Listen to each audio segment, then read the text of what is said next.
It's time for Tread on Sports. 60 minutes of highlights from recent Lobo games, plus coaches' comments and player reactions. If there's time, we'll touch on local high school events and even have some comments on professional sports and teams. The 23-20 win over UTSA gave New Mexico their first bowl win in 10 years. It was a battle cry all year for the Lobos. They'd break their huddle and say Lobos' last bowl win. Now they get to say 2016.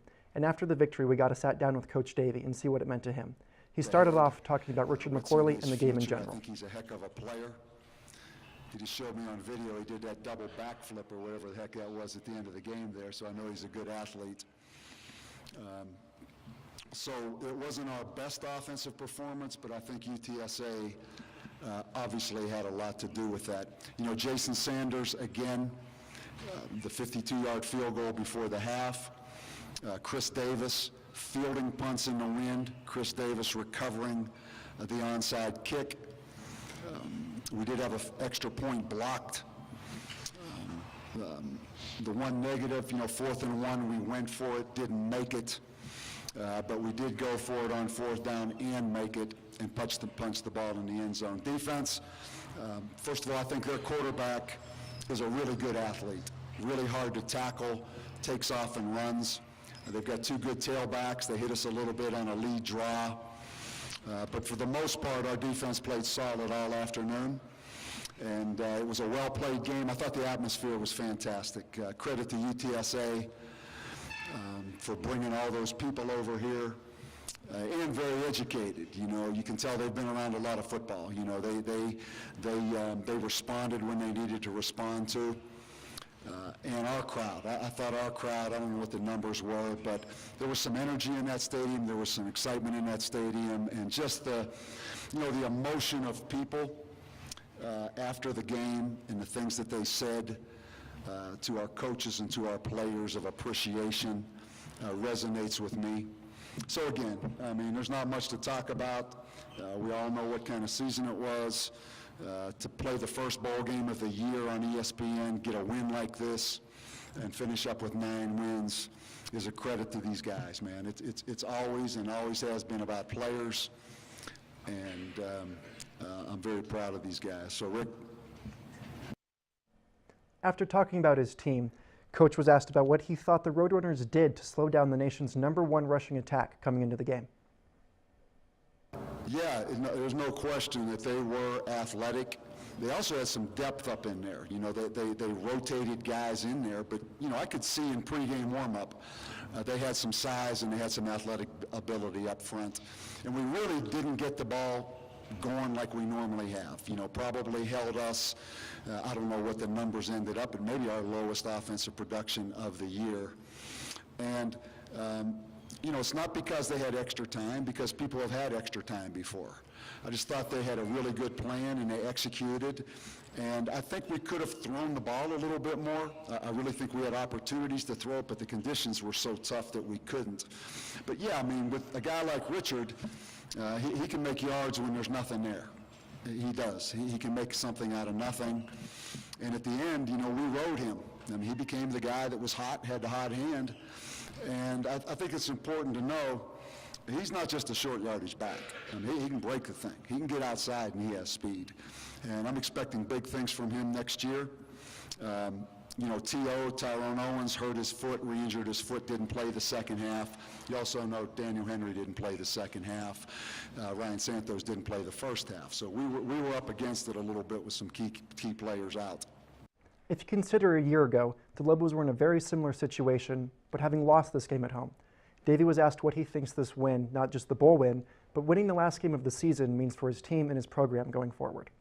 Yeah, I think that's what it is. You know, I met with our young players this morning, our young players, our developmental guys, all of our young guys. I brought them in at 9 o'clock after these guys ate breakfast, had a different breakfast for all of our returning players. And I just talked about, okay, you've made it through the difficult part. Now from this moment on, it's on you. And there's no question the young players having a chance to see the success that older players have had, and more importantly, feeling the responsibility of what older players have done is the most important thing. And that's what a college football program is, to keep just taking steps and building and building and building. But I met with them this morning, setting the stage for what I hoped would happen this afternoon. And again, that's how we'll use it. You know, it's another building block. Again, we graduate a lot of really good players. But it does come time when it is time for guys to move on. You know, as much as we hate to see Dakota leave, and Donnie White, and Nick DeVonzo, it does become time where it's time for those guys to go on and do other things that are going to come their way, and it's time for young guys to step up. So, yeah, I mean, winning the last game of the year, I remember 3 years ago now, we beat Wyoming out here in this stadium, the last game of the year. I think, what did we win, our 4th game of the year? We had a goal line stand. They threw the ball 4 straight times from about the 6-yard line. That win was big. And if you look back to that win right now, that probably got us jump-started. So there's no question that winning the last game. As we mentioned earlier, the weather, and particularly the wind, had a huge impact on the game. It really picked up in the second half. And as most people in New Mexico know, the wind can be very troublesome. It impacts your day, it cuts through you, you're cold. It can really affect your concentration. And that's a point that Davie made that I really liked in what he had to say about how his team handled the weather. Yeah, I think, again, I talked to our players about the biggest, to me, factor with wind is to keep your concentration. You know, everybody worries about the kicking game. Everybody worries about what the wind does to the football.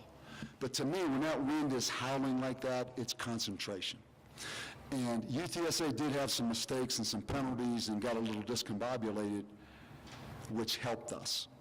And I do think 2 penalties on a day like today, I really appreciate, because it does distract you. It does distract you and plays kind of a mental game with you when that wind's blowing. If you just looked at the box score and saw that UNM was 3 for 6 passing, under 100 yards, and no touchdowns, you may think that the passing game was ineffective. But as we saw, one of the biggest plays of the game was that 34-yard pass from Lamar Jordan there in the 4th quarter. Asked about the significance of the passing game, Davie had an answer. No, I told Lamar at halftime, we're going to let it rip a little more. Now, for us, we threw 6 passes. Well, I guess we threw 5 in the second half. But we really, I felt, could have thrown the ball. And I've got confidence we can throw the ball. But no, that was, there were some things that were there. It was just the way the conditions were, we didn't do it as much. So it wasn't, I'll let Lamar talk about it when he gets up here. And after the game, it wasn't just players, coaches, boosters on the field celebrating. You saw fans, kids, teenagers, college students, older people who had watched the Lobos play football for 30 years. And you could tell that they had an emotional connection, not just to the program, but to this win. When asked what the fans told Davie after the win, this is what he had to say. Yeah, it meant a lot, you know. Again, it was kind of like after the 1:12 a.m. game against Nevada. You know, when we ask fans to send an email saying they were there and give a reason why they decided to stay for the game, I think we got 150 emails. I mean, it wasn't, 22,000 emails, but it's what they said. And just like after the game, I don't know how many people were there, but more important to me is what they said. I mean, there were legitimately some tears and people saying thank you. And I've said it many times, and a lot of times we want to blame everybody and pick whose fault it is that there's not more people there. I think what we really ought to do is appreciate the people that are there and start building with that. So it's what they said to me after the game and to these players and the sincerity. I know we made a difference to somebody and some people today as we move this forward, we move this program forward. It meant a lot to me. It really did. After coach, we had the chance to talk to defensive MVP Dakota Cox, offensive MVP Lamar Jordan, and running back Richard McQuarley. First thing we asked him was, what did they feel after getting those MVP awards?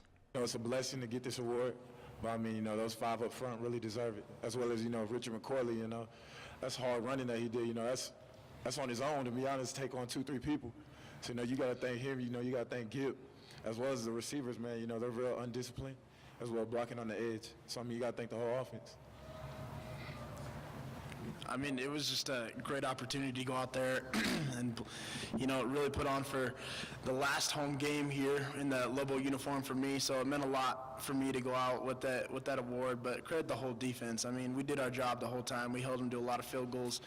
And, I credit everyone out there. Kimmy, my linebacker next to me, did an awesome job of holding them down on that side. Everyone stepped up. Safeties, Stan filling in for Dehan after he went out. So, I mean, it's just a huge opportunity to build off of this going into next season, and it just feels great to get this win for this community. I voted for him, and it's not viewed as a Lifetime Achievement Award, but for Dakota Cox to come off his home field in his last game, having just registered 400 career tackles, and to get recognized like that, I think is a really big moment, not just for Dakota, but also for the program. We already mentioned that it was a significant play, but let's hear what Lamar Jordan had to say about the 34-yard pass to Gamblin in the fourth quarter. I mean, it's big. We practice that play almost 100 times in practice, so, I mean, I trusted Gambo. I'm saying one-on-one with Gambo, that's a win automatically. That's how we roll in our receiver group. It's like I said, I saw him, and I knew I just had to, get it to where he can catch it. He'll do the rest. And, like I said, you got to thank the O-line because it was a great pass pro. While we heard what Coach had to say about the significance of this win and the impact it has on the program going forward, what did the players who actually are in the program have to say about the win? This is definitely momentum.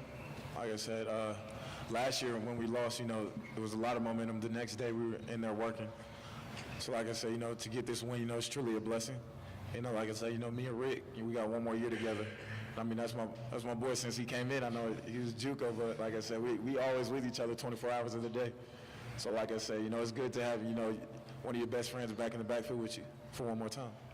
Yeah, and I feel like starting off, we wasn't like just really what we are now.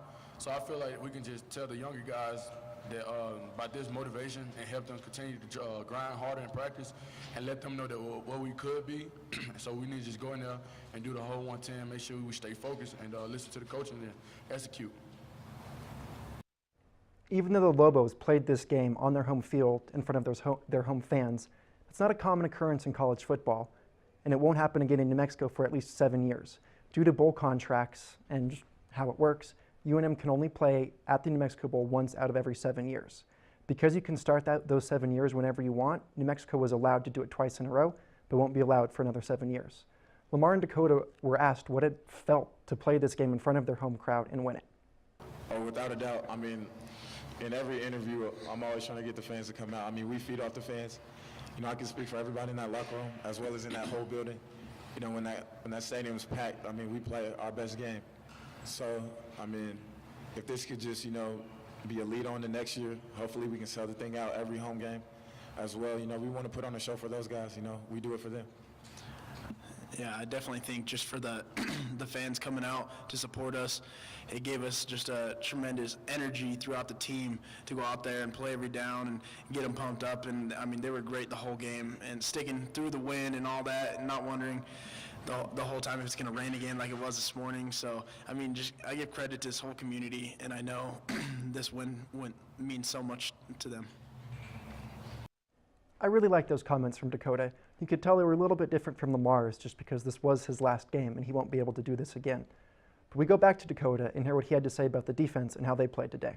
I think just playing every play, no matter what happens, it shows the discipline of this defense and the maturity that we've grown up together. I mean, we've all been through it, and I mean, the whole defense stepped up when they needed to. And no matter what happens down the field, if they get a big gain, we're going to come back, and we're going to bend but not break every time.